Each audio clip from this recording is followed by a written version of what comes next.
മുമ്പ് വെയിറ്റ് വെക്കണം, വെച്ചിട്ട് പെർ കേജിൻ്റെ റേറ്റ് കൂടെ അമർത്തണം 120. അപ്പോൾ ഇത് അര കേജിൻ്റെ റേറ്റ് ഒന്നുകൂടെ. പിന്നെ ഇപ്പോൾ 2-3 ഐറ്റം എടുത്തിട്ടുണ്ടെങ്കിൽ ഇങ്ങനെ നെക്സ്റ്റ് ഇങ്ങനെ ആഡ് എടുക്കുക. ഇപ്പോൾ ഒരു ഐറ്റം ആഡ് 60 രൂപൻ്റെ ഇതിങ്ങനെ താഴെ വെച്ചിട്ട് ഇപ്പോൾ നെക്സ്റ്റ് ഐറ്റം വെക്കാം. ഇത് 1 kg ഉണ്ടത്, ഇപ്പോൾ ഒരു 50 രൂപ എന്ന് വിചാരിക്കാം. 50 രൂപ എന്ന് അമർത്തിയെങ്കിൽ 1 kg റേറ്റ് വരും. ഇവിടെ ഇതന്നെ ആഡ് ചെയ്തെങ്കിൽ ആഡ് ആകും. 2 ഐറ്റം ആഡ് ആയി 140 രൂപ. അത് പിന്നെ തേർഡ് ഐറ്റം വെക്കും. ഇത് പെർ കേജ് ഒരു 50 രൂപ എന്നാണെങ്കിൽ 50 അമർത്തുക. അപ്പോൾ ടോട്ടൽ വെയിറ്റ് ഉണ്ടത് റേറ്റ് കൂടെ വരും. പിന്നെ ഇത് ആഡ് കൊടുക്കും. ഇപ്പോൾ 3 ഐറ്റം ആഡ് ആയി 239.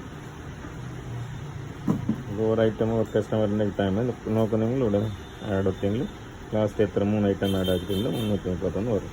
ഇതാണെങ്കിൽ ഒന്ന് ക്ലിയർ ഒക്കെയെങ്കിൽ അത് ക്ലിയറായി. അപ്പോൾ ആ ഐറ്റം കൊണ്ട് ക്ലിയറായി പോയി.